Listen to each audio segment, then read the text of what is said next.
찬양 감사합니다.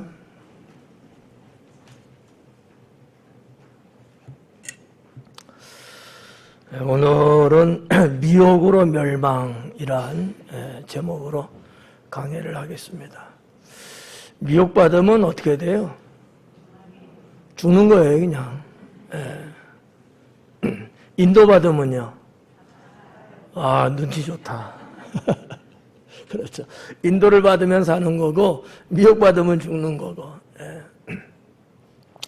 제가 주중에 이런 생각이 좀 많이 생겼어요. 뭐냐면 천국에 좀 많이 좀 쌓아놓자. 죽을 때가 가까우니까. 여러분 얼마나 살겠어요? 많이 살겠죠? 그러기를 바랍니다. 근데 그것도 내 마음대로 안 되잖아요.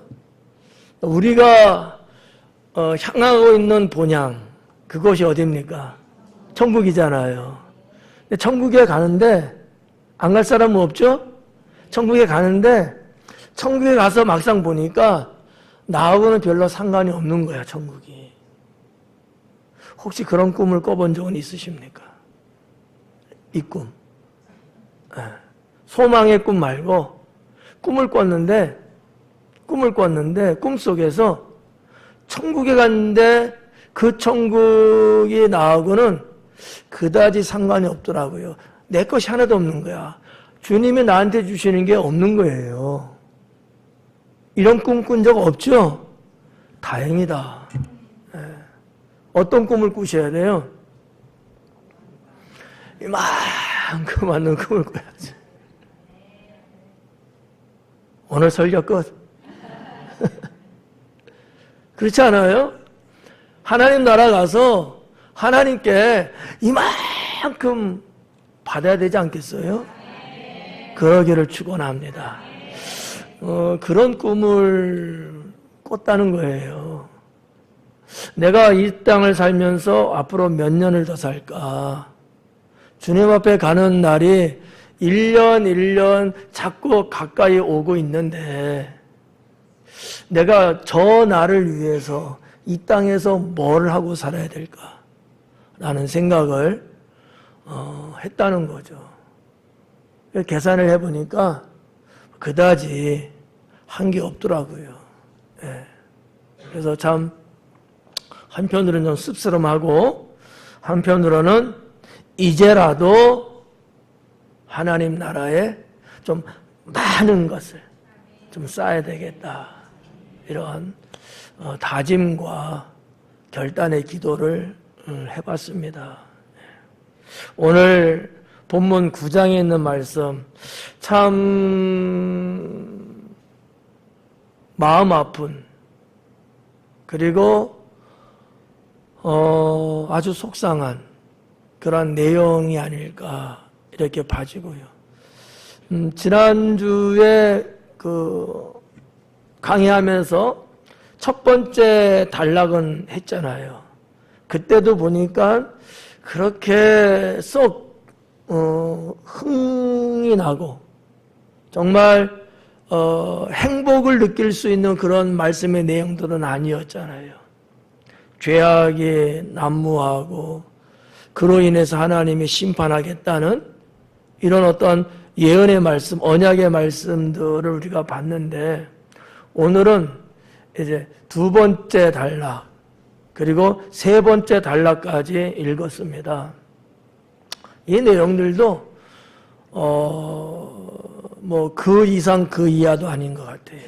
아니 어떻게 보면 더 주님의 그 심판이 또 좀 강하게 그리고 이스라엘 백성들의 죄악이 좀 더 광범위하게 퍼지는 그런 내용들에 대한 말씀을 기록하고 있어서 강의하는 저부터 참 마음이 무겁고요. 하지만 이러한 것들을 우리가 미리 좀 안다면은 우리의 어떠한 죄에 질 수밖에 없는 그런 상황이 온다 할지라도 좀 더 우리가 경건하고 무장해서 최소한으로 하나님 앞에 부끄러움이 없는 삶을 살지 않을까, 이런 희망을 걸어봅니다. 13절 말씀에 보니까 그리하여도 그래요. 12절까지 있었던 내용을 바로 이어서 13절은 그리하여도 이렇게 나오고 있죠. 이 부분을 다시 하기는 시간상 어렵죠. 지난주에 했던 걸로 대신 하고요.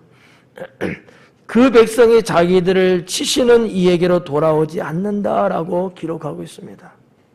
하나님이 이렇게 12절까지의 말씀을 통해서 심판을 예고하고 있는데, 그런데 여전히 이스라엘 백성들은 하나님께로 돌아올 생각을 안 하고 있다는 거예요. 아니, 간이 튀어나왔나 봐요. 만약에 저한테 주님이 이렇게 직설적으로 말씀을 하셨다면 저는 아마 못 살 것 같아요. 정말 날이든 밤이든 펑펑 울고 주님 앞에 정말 석고대제라고 하는 말이 있듯이 그러면서 주님 앞에 나의 잘못과 부족을 어떻게든지 채워나가려고 하는 그 애씀, 그런 노력, 주님 앞에 회개하려고 하는 나의 어떤 신앙을 더 갈구하지 않을까, 이런 생각이거든요. 아마 여러분들도 마찬가지일 거예요. 근데 이스라엘 백성들은 그러지 않더라라는 얘기죠. 그럴지라도 주님이 심판을 예고했을지라도 그들은 여호와 하나님 앞에 돌아오려고 하지 않더라라는 얘기거든요. 이 정도면 죽어야죠. 혹시 우리는 어때요? 우리는 어때요? 이스라엘은 그렇다 치고 우리는 내 죄가 드러나고 주님이 나의 심장을 이렇게 꾹 누르려고 대고 있다고 했을 때 우리는 어떻게 해야 될까요? 정신 바짝 차려야 되지 않을까요? 여전히 뭐가 뭔지 모르고 그냥 멍하게 그렇게 지난날에 쭉 살아오면서 하나님 앞에 잘못된 것들을 씻어내려고 하지 못하고 여전히 계속해서 그 무리 속에서 범죄 속에서 살아가려고 하는 사람이 만약에 된다면 이거를 과연 누가 구원할 수 있을까라고 하는 거죠. 우리는 성경의 말씀을 늘 보면서도 그 상황과 그 말씀이 나하고 상관이 있을 수 있다고 하는 어떠한 생각은 어떻게 좀 하시는 편이에요? 좀 하지 않는 편이에요? 알았어요. 저는 하는 편이에요. 축복의 말씀도 그렇고 심판의 말씀도 그렇고 이 말씀은 나하고 상관없는 말씀이 아니라 나하고 아주 직접적으로 관련 있는 말씀이구나. 그리고 그 말씀 앞에 나를 그냥 내려앉히죠. 그리고 뭔가 새롭게 회복하려고 하는 그런 부분들. 예를 들어서 이런 거 있잖아요. 잘못된 습관이 있어요. 잘못된 습관. 자, 여러분들에게는 어때요? 잘못된 습관이 있으시나요? 없으시나요? 한 개예요? 두 개예요? 네. 그 부분에 대해서 어떻게 여러분은 움직이십니까? 잘못된 습관 알고 있어요. 그죠? 그 부분에서 나는 어떤 움직임을 갖고 있나요? 고치려고 하고 있나요? 근데 그 모양이 아직도 여전히 헤매고 있는 거예요? 고치려고 하는데 아직도 그 모양이에요? 그건 아니죠. 그건 아니죠. 두 번째 줄 어때요? 세 번째 줄은 어떻고요? 네 번째 줄은 어떻습니까? 네. 고쳐야죠. 고쳐야 사는 거예요. 고쳐야. 저는 이사야 말씀을 통해서 저도 그렇고 여러분도 그렇고 하나님이 이런 부분에 대해서 이런 경우에 대해서 이럴 때에는 주님이 때로는 기다리고 용서도 하시지만 정 아니 되면 심판하겠다는 말씀이 다분히 있거든요. 나도 예외는 아닐 것이다. 나도 예외는 아닐 것이다. 네. 오늘 본문 읽은 내용에도 보니까 거짓 선지자가 백성들을 미혹해갖고 그들이 죽게 된다는 말씀이 나오거든요. 제가 목사잖아요. 목사인 제가 여러분들을 하나님이 원하시는 대로 인도하지 않고 세속적이고 인간적인 쪽으로 제가 인도해 나가는 사람이라고 했을 때에 나는 죽어야죠. 그거를 몰랐을 때는 몰라도 제가 내가 이거 뭔가 잘못돼 가고 있네? 내가 우리 성도들을 잘못 가르치고 있네? 라는 것을 알게 되었을 때는 제가 어떻게 해야 될까요? 잘못된 거 고쳐야죠. 그게 맞는 거죠. 그래야 살죠. 예. 이러한 전체적인 메시지를 우리가 정말 가슴에 묻어야 합니다. 예. 여러분, 하나님 믿는 거 우습게 보면 안 돼요. 하나님 믿는 거 그저 그런 거 정도 그렇게 보시면 안 된다라는 거죠. 만약에 그렇게 우리의 신앙이 펼쳐지면 이스라엘 사람들처럼 돼요. 이스라엘 사람들처럼요. 네.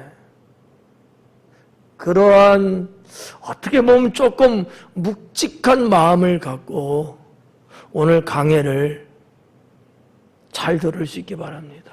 네. 자, 그 백성이 자기들을 치시는 이에게로 돌아오지 않는다. 이 치시는 그래요.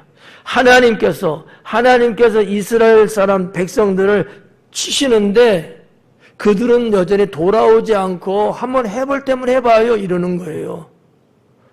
그냥 버티고 있는 거예요. 그냥. 아니 옆집 아저씨가 그러면 그럴 수도 있죠. 하나님께서 내 죄악을 뻔히 아셔갖고 치시는데도 불구하고 하나님께 오히려 대적하듯이 버팅기고 있는 거예요 지금. 이게 말이 됩니까? 하나님을 안 믿고 하나님을 모르는 이들이라면은 그럴 수도 있겠구나 그렇게 볼 수 있잖아요. 근데 이스라엘은 아니지 않습니까? 하나님을 너무나 잘 아는 자들이에요. 근데 그들에게서 이런 행태의 모습을 보이고 있다는 이 사실, 이게 어떻게 보면 내 모습일 수도 있어요. 내 모습일 수도. 우리 하나님 믿고 있잖아요. 하나님 어떤 분이도 잘 알고 있잖아요. 그런데도 불구하고 내 죄에 대해서는 내가 주님 앞에 무릎 꿇고 머리 숙이고 회개하고 돌아서고 그래야 살 수 있는데 여전히 그러지 않고 버팅기고 있는 모습이 혹시나 내 안에는 없는지 말이죠. 오늘 말씀에서 이런 부분들을 평행 이론적으로 깨닫지 못한다면 여러분은 지금 이 예배 설교, 이 강해는 아무 의미가 없을 겁니다. 네. 왜 하나님께서는 이스라엘 백성을 치셨을까요? 여러 가지로 이야기할 수 있는데 제가 보는 관점에서는 이런 거예요. 죄를 깨닫게 하기 위해서. 이게 죄라는 것을 하나님은 반드시 지적하셨거든요. 이게 너의 죄야. 이게 너의 죄야. 내가 너희를 심판하는 이유가 바로 이것 때문이야. 깨닫게 하기 위해서 치셨거든요. 네. 그런 이유 하나 생각해 볼 수 있다는 거죠. 오늘날도 마찬가지입니다. 여러분, 모든 것이 다 그렇지는 않겠지만 내가 하나님을 믿으면서도 때로는 나의 일상에, 때로는 내 가정에, 때로는 나의 뭐를 하는 것, 거기에 있어서 잘못되고 안 되고 박살나는 경우들이 어때요? 있을까요? 없을까요? 있죠. 그럴 때 여러분들은 무슨 생각을 하십니까? 혹시 하나님이 나의 이런 부분을 치시는 것은 아닐까라는 생각 하나. 1번. 아니야, 이거는 뭐 내가 잘못해서. 아니야, 뭐 누구 때문에. 2번. 3번까지 가면 헷갈려요. 1번과 2번. 몇 번이에요? 정말이에요? 그래야 됩니다. 그래야 되는 거예요. 물론 세상살이라고 하는 것이 이런 어떤 하나님이 개입하지 않은 상황에서도 벌어질 수 있어요. 그런데 우리는 믿는 사람들이잖아요. 야, 하나님이 내가 믿는데도 나를 치신다고? 에이, 그럴 리가. 아니에요. 치십니다. 죽지 않을 만큼 칠 수 있어요. 내 계산과 내 계획대로는 이 일을 반드시 내가 해야 된다고 생각하는 부분들이 있잖아요. 근데 하나님 볼 때는 그거 했다가는 정말 멸망인 거예요. 그래서 치십니다. 그래서 돌아서게 하시는 거죠. 어제 사시 창문 단다고 광고했죠? 제가 취소했어요. 그 문제를 놓고 기도를 하는데 성령께서 막는 거예요. 그래서 제 생각에 딱 떠오르는 게 사고가 날까? 했다가는 성령께서 가로막는데 그 생각이 확 들어오는 거예요. 그래서 취소를 시켰습니다. 월요일 날. 물론 뭐 여러 가지 물리적인 이유도 있을 수 있습니다만 그거는 그냥 물리적인 얘기고 신앙의 영적인 부분에 있어서는 저거 뭐 하려고 마음먹는 거 뭐 못하겠어요?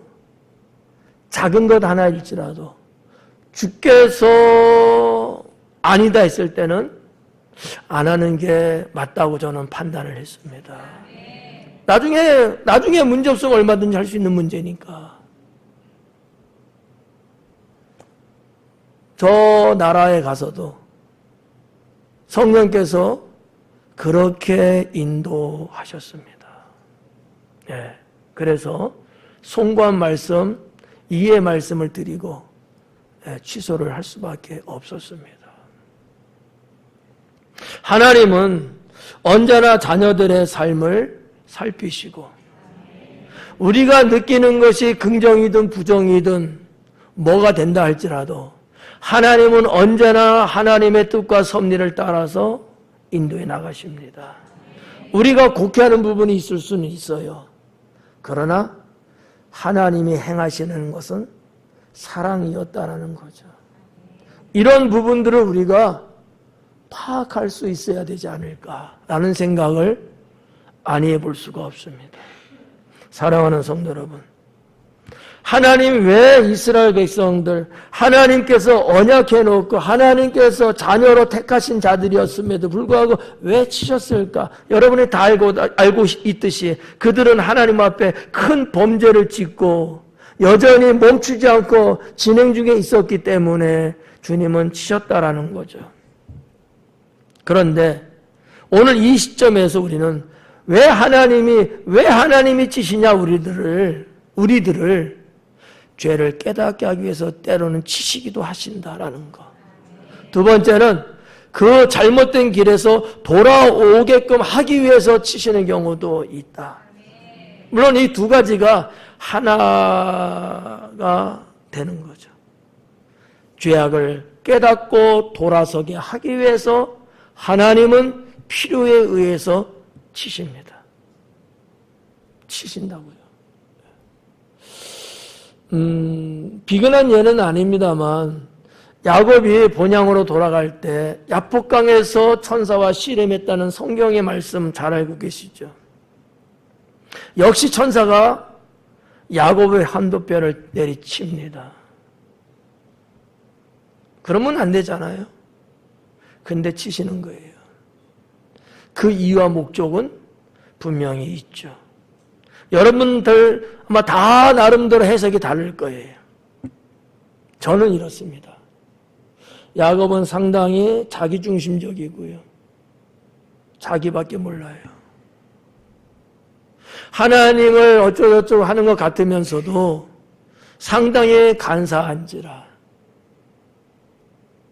완전히 그를 항복시키기 위해서 하나님의 사람으로서 믿음의 대를 이어가야 되는데 지금의 야곱으로서는 안 되는 거예요. 여러분 알잖아요. 그 자리에서 이스라엘이라는 이름으로 계명시켜줬다는 거. 그런 자가 되게 하기 위해서는 그의 환도뼈를 친 거죠. 요즘 말로 말하면 하반신 불구예요. 아래는 쓰지 못합니다. 환도뼈를 이게 끊어졌으니까 완전히 죽여놓은 거죠. 그러고 나서 그를 새 사람으로 살리십니다. 이런 경우도 있다는 얘기예요. 하나님이 죽이려고 치셨나요? 살리려고 치신 거예요. 근데 우리는 그런 것들을 헤아리지 못해서 때로는 하나님께 원망도 하고 짜증도 부리고 그럴 때가 있는 거죠. 이런 성경 말씀 이사야서를 통해서 우리는 말씀의 깊이를 더 깊이 갖고 더 넓은 하나님의 뜻을 헤아리면서 갈 수만 있다면 이 강해가 얼마나 유익할까라고 하는 것이죠. 또 하나는 이런 거예요. 다시는 죄를 짓지 않기 위해서, 다시는 죄를 짓지 않게 하기 위해서 하나님은 치십니다. 그냥 사랑이시고 용서하시고 이해하시고 좋은 하나님이고 이런 수식어를 갖고서만 말한다면 동일한 죄 아니면 그보다 더 큰 죄악에 빠질 확률은 100%가 넘습니다. 다시는 그와 같은 죄를 짓지 않게 하기 위해서 주님은 치십니다. 저는 이렇게 이 본문의 말씀을 해석합니다. 그래서 치신다. 저도 주님이 쳐서 맞을 수 있고 여러분도 맞을 수 있고 꼭 잘못해서만 치시는 게 아니라 잘하고 있을 때도 때로는 치실 때도 있거든요. 나의 아집과 고집을 꺾어야 되기 때문에 꼭 죄를 져서만이 아니라 하나님이 보시는 눈은 다양합니다. 우리가 그것을 다 헤아릴 수 없죠. 사랑하는 여러분, 13절에서 말씀하고 있는 여호와 하나님께서 그의 백성을 치시는 그 모습을 우리는 우리의 기억 속에 넣을 수 있기 바랍니다.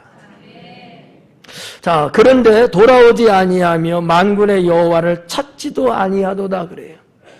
이 정도인데도 돌아서지 않고 찾지도 않는다는 거야. 돌아서지도 않고 이젠 찾지도 않아. 전에는 어느 때까지는 그래도 찾았어요.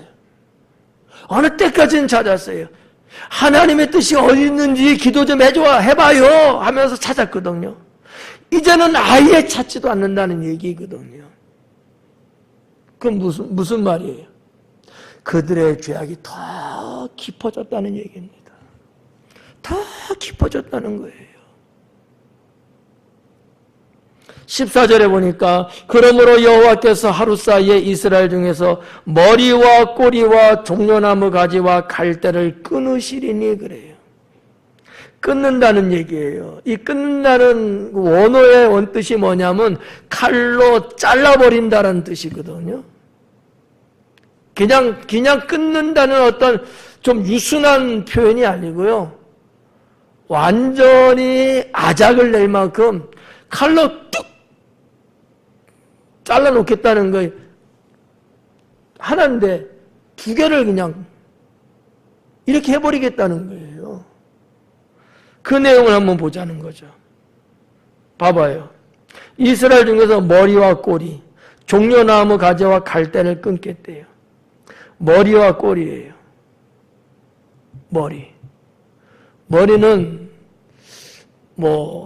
그 다음 절에서는 머리는 장로와 존귀한 자라고 이렇게 표현을 했습니다만은 14절 말고 13절로서만 봤을 때 이 머리라는 건 뭐냐면 지위가 높은 자. 쉽게 말하면 지도자들이죠. 지도자들. 힘 있는, 권세 있는 자들. 그런 자들을 말한 거거든. 13절까지 내용의 그 단어를 당시에 사용했던 것들로 봤을 때 그 시대의 문헌에 기록되어 있는 내용들, 해석한 내용들을 봤을 때는 그렇다라는 얘기예요. 그 머리와 꼬리, 머리를. 그럼 꼬리는 뭐예요? 14절에서 뭐라고 그랬어요? 거짓말을 가르치는 선지자라 이렇게 기록해놨잖아요. 근데 13절까지 있는 내용만 봤을 때 이 꼬리는 누구를 말하는 거냐? 평민을 말하고 있는 겁니다. 평민. 그러니까 권력 있는 자와 권력 없는 자. 어떤 위정자들과 일반 백성들. 그러면 뭐를 의미하는 거예요? 전체를 말하는 거예요. 이스라엘 백성 모두를 다. 이런 의미거든요. 또 그 밑에 보면 뭐라고 나왔어요? 종려나무 가지와 갈대를 끊으시리니 그래요. 종려나무 가지예요. 종려나무 가지, 종려나무는 어때요? 팔레스타인에 있어서 어떤 나무입니까? 귀한 나무인가요? 흔한 나무인가요? 귀흔한 나무예요? 다시 한번, 귀한 나무인 것 같아요? 흔한 나무인 것 같아요? 흔한 나무예요. 안 가봤어도 대충 찍을 수 있잖아. 그죠? 흔한 거예요. 우리 당진에는 없어, 종려나무. 근데 저 남쪽 나라를 가면 많이 있잖아요. 제주도만 가도 있고요. 팔레스타인은 너무 흔한 거예요. 그러다 보니까 해석을 어떻게 하냐면 일반 사람이라고 볼 수도 있어요. 근데 그렇지 않습니다. 종려나무 하나만 말하면 그럴 수 있는데 갈대라는 거하고 딱 같이 올려놨어요. 그럼 종려나무가 흔할까요? 갈대가 흔할까요? 그건 나도 모르겠다. 근데 이 종려나무는 귀족층을 말하는, 표현한 거예요. 귀족층. 종려나무는. 그러면 갈대는요? 하층민. 낮고 천한 사람. 그러니까 이것도 역시 뭐예요? 이스라엘 전체를 말하는 거예요. 하나님의 심판은 모두에게 임한다는 거죠. 다시 한번 제가 14절 볼게요. 여호와께서 하루 사이에 이스라엘 중에서 머리와 꼬리와 종려나무와 갈대를 베어버리겠다. 잘라버리겠다. 15절에 그 머리는 곧 장로와 존귀한 자요 그 꼬리는 곧 거짓말을 가르치는 선지자라 그래요. 장로와 존귀한 자 이렇게 이제 번역이 됐습니다. 상류층에 있고 권력 있고 지도자급에 해당되는 이런 사람들. 그 꼬리 거짓말을 가르치는 선지자. 이사야 시대 때도 물론 그 이전도 해당됩니다마는 거짓 선지자들이 있었어요. 또 하나는 원래는 선지자가 맞습니다. 그런데 그 선지자일지라도 경성하지 않았기 때문에 영적인 하나님의 사람으로 그런 선지자의 삶을 살지 않았기 때문에 사탄의 미혹을 받아서 거짓 선지자급에 해당되는 사람으로 전락하고 말아버린 거예요. 불가능할까요? 가능한 얘기예요. 사탄은 언제든지 빈틈만 보이면 누구일지라도 그렇게 타락시킬 수 있거든요. 여러분 오늘 현대사회에 목사님들 많습니다. 뭐 세계적인 건 둘째치고 대한민국 안에도 많아요. 10만 명이 넘는다고 봐야 되겠죠. 타락한 목사님들 없을까요? 많다고 저는 봐요. 많아요. 제가 볼 때는. 원래 주회적으로 목회자로서 부름도 받았고 세움도 입었으나 그러나 스스로 하나님 앞에 깨어있지 못하고 경성하지 못하고 영적의 삶을 살지 못한다면 사탄은 성도 한 사람을 유혹할까요? 목회자 한 사람을 유혹할까요? 목회자입니다. 목회자 한 사람만 쓰러뜨리면 성도는 다 쓰러뜨릴 수 있어요. 그냥. 상당히 중요한 얘기입니다. 여기 꼬리는 유혹하는 선지자래요. 거짓말을 가르치는 선지자래요. 선지자가 이러면 안 되잖아. 장로님들이요. 목사가 이러면 돼요? 아니, 거짓말을 가르친대요, 제가. 여러분 어떻게 하실래요? 제가 거짓말을 가르친다면. 아유, 뭐 우리 목사님이 그럴 리가 있나 뭐. 그렇게 봐주실래요? 아니면 어떻게 하실래요? 이거 자꾸 끄집어 내리실래요? 어떻게 하실 거예요? 오전 예배 때 화목을 설교했는데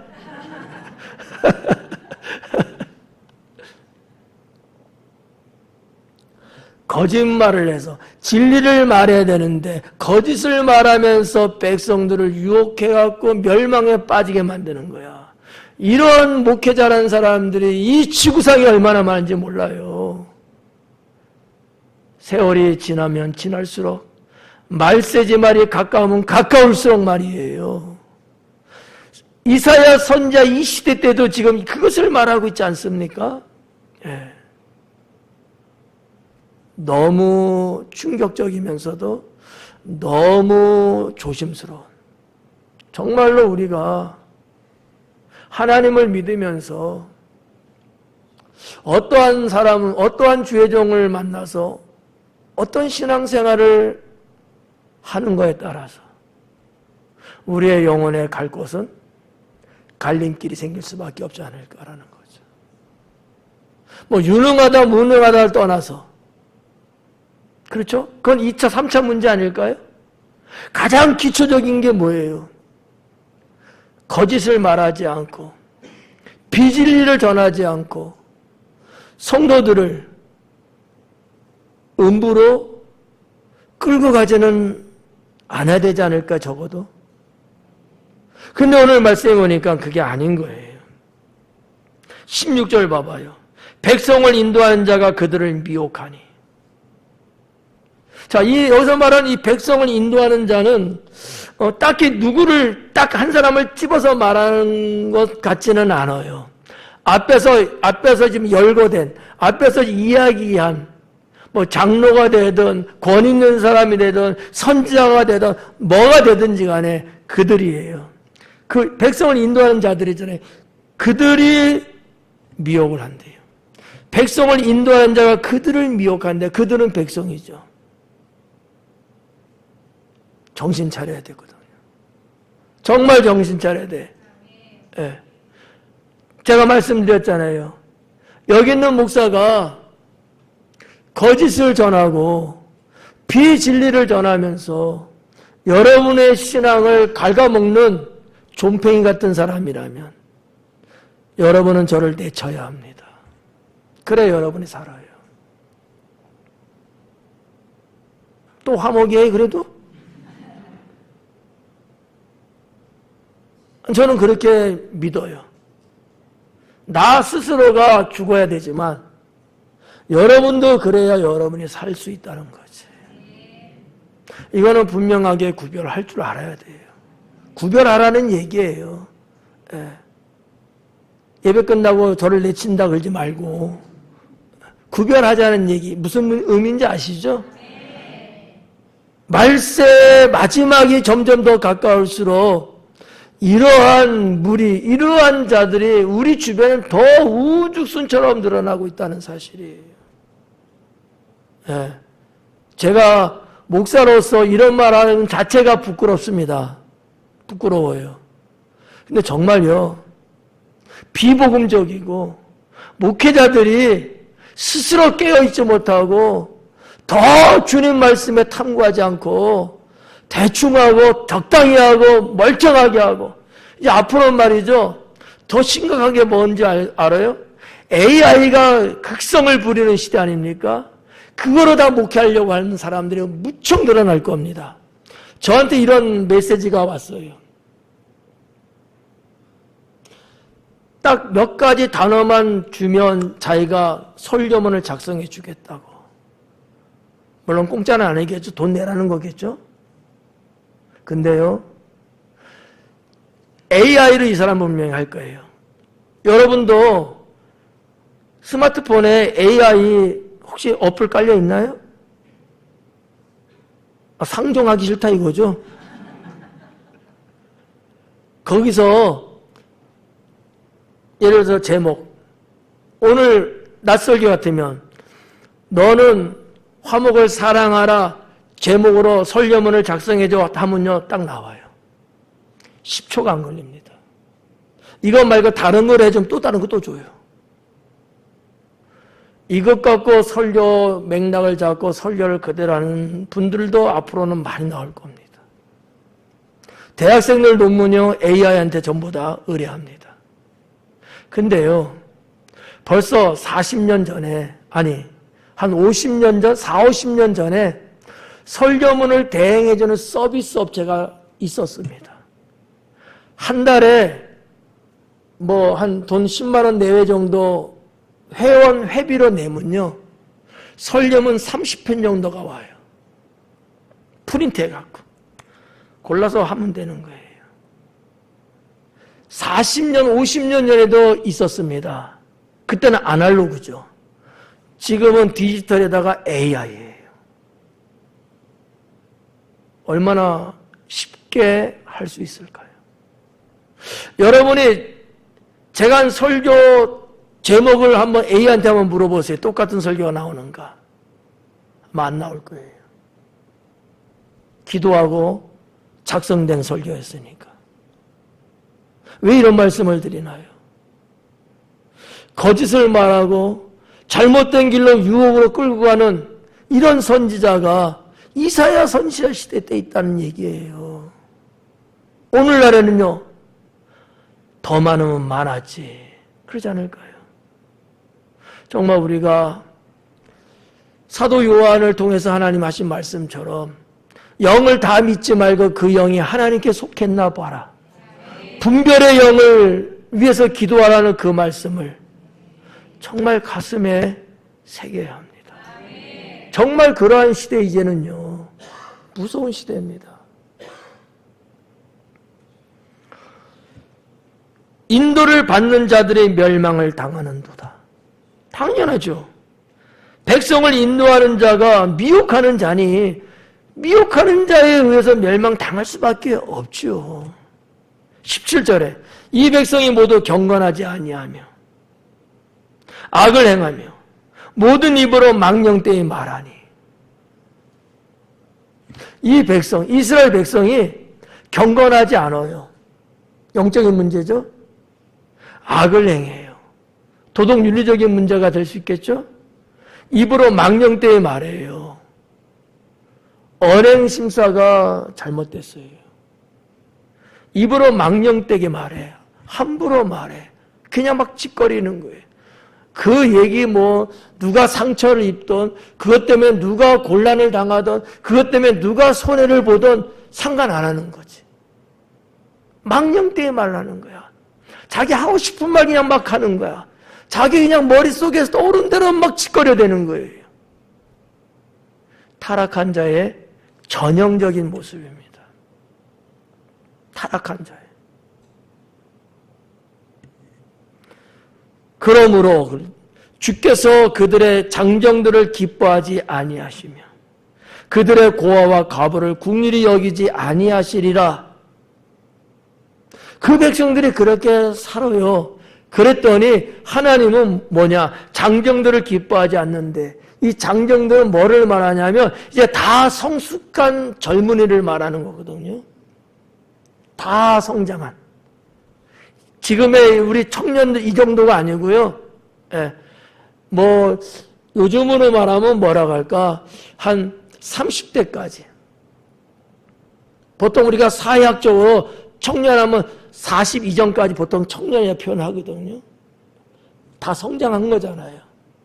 그런 젊은이. 이미 다 이제 성숙했었어. 이제는 스스로 세상을 살아갈 만한 터전도 구비하고 뭔가 사회적 경험도 어느 정도 쌓여있는 정도의 젊은이들. 그게 장정인데 그 장정들을 기뻐하지 않는데요. 어떻게 보면 한 사회의 가장 중추적인 존재들이 이 장정들이거든. 하나님은 이들 여러분 알다시피 새벽 이슬 같은 자들 머릿속에 기억이 나나요? 하나님은 그들을 택하시고 그들을 통하여서 하나님 나라를 이루어 나가십니다. 그런데 오늘 말씀 보니까 그와 같은 자들을 기뻐하지 않는데 이제는요. 왜 그랬을까요? 그들이 죄악에 앞장서서 있기 때문에 그들이 더 하나님의 경건 속에서 그렇게 살았던 그들이 이제는 더 죄악 속에 달려가는데 더 앞장서서 더 그런데 더 극락하게 죄를 범하고 있기 때문에 오히려 노인들은 덜할 거예요. 이제 힘도 없어요. 여러 모양으로 처져 있을 수밖에 없잖아요. 그 다음 세대가 누굽니까? 이 장정들이거든요. 이들이 더 극락하게 날뛰는 거예요. 하나님은 그들을 기뻐하지 않는다. 우리 사회로 보면 지금 40, 50대쯤 되지 않을까 생각할 수도 있습니다. 우리 교회로 봐도 아마 50 전후에 해당되는 여러분들이 여기에 해당될 수도 있습니다. 이분들이 주의 은혜를 입고 성령의 충만함을 가지고서 하나님 나라 교회를 위해서 앞장서서 일한다면 얼마나 좋을까요? 근데 반대로 잘못되고 죄악된 대로 하나님을 거부하고 사회를 파괴시키는 이런 행위에 오히려 앞장서서 리드해 간다면 다 망하는 거죠. 다 망하는 거죠. 여러분 우리나라도 그런 얘기들 하지 않습니까? 40, 50대가 가운데 허리 역할이다. 이런 얘기들 하잖아요. 이 사람들이 정신 차리고 이 사람들이 깨어있고 이 사람들이 잘해야 대한민국 이 나라는 미래가 있다는 거죠. 근데 이게 불안해요. 대한민국의 40, 50대가 불안해요. 너무 위태롭다는 거죠. 왜일까요? 용서하고 들으세요. 40, 50대 사람들은 물질에 약합니다. 출세, 명분, 권력에 약합니다. 그런 것들로 유혹해 오면요, 열이면 거의 열이 다 무너집니다. 욕망이 여전히 불타오르고 있거든요. 자기의 가정, 자기 가계의 여러 가지 필수 조건들을 구비하는데 뭔가 있어야 되거든요. 유혹이 약합니다. 이 세대가 잘못하기 때문에 그 자식 세대의 20대들이 불꽃처럼 일어나고 있는 거예요. 이러면 막 간 거예요. 사회는 후퇴한 겁니다. 제 소견이에요. 정말 건장한 사회, 건강한 사회가 되려면 40, 50대가 딱 자리 잡아야 됩니다. 백성들을 리드할 수 있어야 되고요. 옳고 그름을 분별하고요. 바른 길로 갈 수 있도록 운전사 역할을 잘해줘야 합니다. 거기에서 자녀 세대들은 잘 성장할 수 있게 되는 거죠. 이 장정들을 하나님은 기뻐하지 않는데요. 우리 하나님이 늘상 하시는 말씀 중에 하나가 뭡니까? 고아와 과부를 불쌍히 여기고, 제가 오늘 묵상 기도에도 제가 가난한 자를 하는 자가 하나님의 복을 받는다 그랬잖아요. 근데 뭐라 그래요? 고아와 과부를 국리히 여기지 않겠대요. 무슨 얘기냐? 이마만큼 이 취약 부분에 해당되는 사람들마저도 다 어느 상황에 있다는 거예요. 죄악에 깊이 빠져 있다는 얘기입니다. 하나님의 자비와 긍휼을 받아야 될 사람인데도 불구하고 그들은 하나님을 의지하기보다 오히려 죄악 중심부에 깊이 들어가 있는 영적 상태를 하나님은 암시하고 있는 내용이다라고 볼 수 있다는 얘기죠. 그러지 않고서는 이 말씀을 해석하기가 어려워요. 우리가 너무나 잘 알잖아요. 하나님은 어떠한 분이신지. 다른 건 다 몰라도 그 과부만큼은 그렇죠. 주님의 보호권 안에 있는 것 아니겠습니까? 그럼에도 불구하고 하나님이 이들을 돌보지 않고 내치겠다고 하는 데는 분명한 이유가 있는 거죠. 이것이 당시 이스라엘의 모습이었습니다. 이스라엘. 건질 게 하나도 없어요. 그래서 17절은 이렇게 정리를 합니다. 그럴지라도 여호와의 진노가 돌아서지 아니하며 그의 손이 여전히 펴져 있으리라. 손이 이렇게 펼쳐졌다는 거예요. 우리가 지난주에도 봤잖아요. 지금 네 단락으로 좀 됐다 그랬잖아요. 단락의 마지막 부분에 똑같이 이 말씀이 기록되어 있습니다. 자, 여호와 하나님의 손이 펼쳐졌다는 거죠. 보통 우리가 성경상에서 봤을 때, 특히 시편 같은 데 보면 말이죠. 여호와 하나님의 손을 펼친다고 했을 때는요, 그 손은 그의 백성들을 보호하고 안전케 하고 그 백성들에게 능력을 베풀고 축복해 주시는 손이었거든요. 근데 지금은 전혀 다른 거예요. 심판의 손으로 모습을 드러내고 있는 거예요. 자, 아까 이렇게 했잖아요. 내 심장을 누르고 있는 손. 내 심장 위에 여호와 하나님의 무거운 손이 지금 놓여져 있다는 거지. 그 손으로 힘을 가하면 우리의 심장은 끊어집니다. 어떻게 하실래요? 여호와 하나님의 손이 그런 손이 돼서는 안 되잖아요. 모든 죄악과 사망의 권세가 넘나들려고 할 때 여호와의 손이 펼쳐져서 방어막이 되어지고 보호의 손이 되는 게 맞잖아요. 우리는 그런 믿음의 삶을 살아야 합니다. 18절 하기가 어렵네. 시간이 많이 갔어요.